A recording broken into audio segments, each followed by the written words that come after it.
The little village of Hope.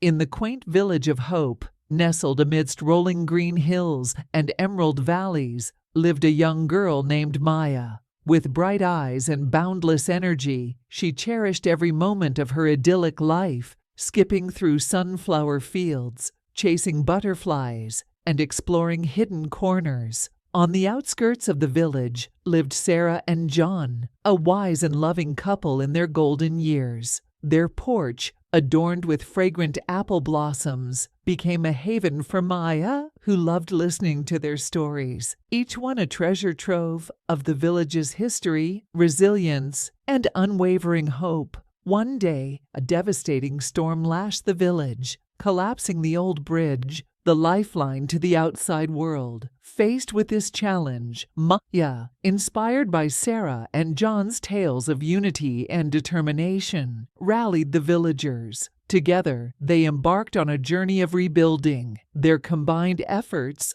fueled by hope and love for their community. Weeks of hard work culminated in the triumphant completion of the new bridge. As the villagers stood united on their newly built symbol of strength, a profound sense of pride and accomplishment filled their hearts. Maya, her eyes shining with joy, realized the true meaning of hope, a beacon of light that shines brightest in the face of adversity, guiding communities to overcome any challenge. From that day forward, the spirit of hope continued to thrive in the village, a testament to the power of unity, resilience, and the simple joys of life.